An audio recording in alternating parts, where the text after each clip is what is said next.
పహల్గాంలో జరిగిన ఉగ్రవాద దాడిలో మరోసారి పాకిస్తాన్ కుట్ర బయటపడుతోంది. రహస్య సమాచార వర్గాల ప్రకారం ఉగ్రవాద దాడి పాకిస్తాన్లోనే స్కెచ్ వేశారని తెలుస్తోంది.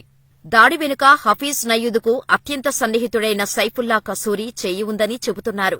అందుకే పాకిస్తాన్కు బుద్ధి చెప్పడానికి భారతదేశం కీలక నిర్ణయాలు తీసుకుంది. అందులో అత్యంత ముఖ్యమైన నిర్ణయం సింధు జల ఒప్పందాన్ని రద్దు చేయటం. భారతదేశం తీసుకున్న ఈ నిర్ణయంతో పాకిస్తాన్ నీటి కోసం దిక్కుతోచని స్థితిలో పడే ప్రమాదం ఉంది.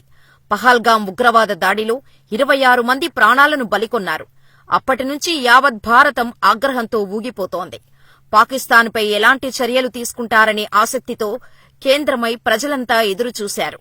ప్రధానమంత్రి మోడీ అధ్యక్షతన జరిగిన సమావేశంలో 1960లో జరిగిన సింధు జల ఒప్పందాన్ని రద్దు చేయాలని నిర్ణయించారు. భారతదేశం తీసుకున్న ఈ నిర్ణయం ఒక్కసారిగా పాకిస్తాన్ మొత్తం దాహం కేకలతో అల్లాడిపోనుంది. ఇంతకీ సింధు జల ఒప్పందం గురించి పూర్తి వివరాలేంటో చూద్దాం. భారత పాకిస్తాన్ విభజన తర్వాత రెండు దేశాల నీటి అవసరాలను తీర్చడానికి ఈ ఒప్పందం కుదిరింది. 1960 సెప్టెంబర్ 19న అప్పటి ప్రధానమంత్రి జవహర్లాల్ నెహ్రూ, పాకిస్తాన్ అధ్యక్షుడు అయూబ్ ఖాన్ ఈ ఒప్పందంపై సంతకం చేశారు. దీని ప్రకారం బ్యాస్, రావి, సట్లెజ్, సింధు, చినాబ్, జీలం అనే 6 నదుల నీటి వినియోగానికి సంబంధించిన నియమాలు నిర్ణయించారు. ఈ ఒప్పందం ప్రకారం పాకిస్తాన్కు చినాబ్, జీలం, సింధు అనే 3 పశ్చిమ నదుల నుంచి పూర్తిగా నీరు లభిస్తుంది.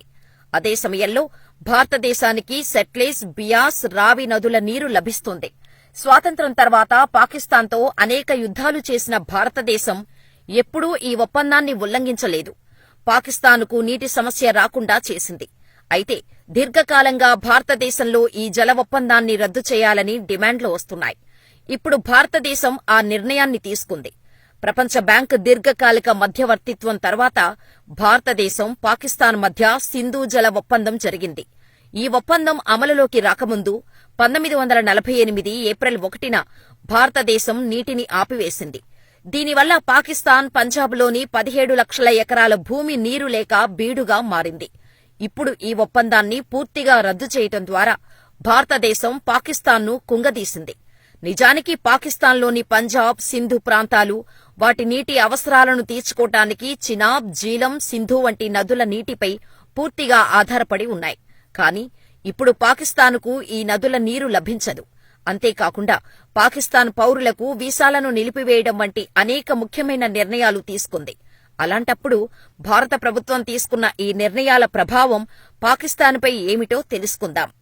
సింధు జల ఒప్పందంపై నిషేధంతో పాటు భారతదేశం తీసుకున్న 4 మరో పెద్ద నిర్ణయాలు ఏంటంటే, పాకిస్తాన్ పౌరులకు వీసాలు జారీ చేయటంపై నిషేధం, 2 దేశాల హైకమిషన్లలో నియమించిన అధికారుల సంఖ్య తగ్గించటం, ఎస్వీఎస్ఈ వీసాల కింద భారతదేశంలో ఉన్న పాకిస్తాన్ పౌరులకు 48 గంటల గడువు, అటారీ వాఘా సరిహద్దును వెంటనే మూసివేయటం, పాకిస్తాన్ వారికి వీసాలు లభించవు. పాకిస్తాన్ పౌరులకు వీసాలు జారీ చేయటాన్ని నిలిపివేయటం ద్వారా భారతదేశం తీసుకున్న రెండో పెద్ద నిర్ణయం. భారత ప్రభుత్వం ఇక పాకిస్తాన్ పౌరులకు వీసాలు జారీ చేయదు. దీని ప్రభావం చికిత్స కోసం భారతదేశానికి వచ్చే పెద్ద సంఖ్యలో పాకిస్తాన్ రోగులపై పడుతుంది.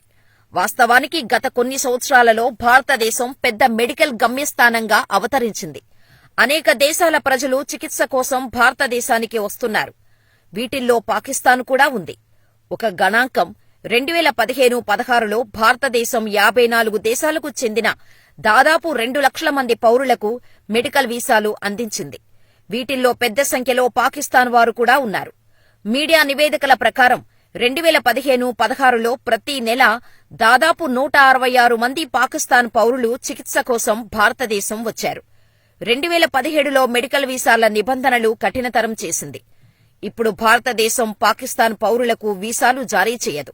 ఈ నిర్ణయం ఇప్పటికే భారతదేశంలో చికిత్స పొందుతున్న పాకిస్తాన్ రోగులకు కూడా షాకిచ్చింది. అటారీ వాఘా సరిహద్దు మూసివేత.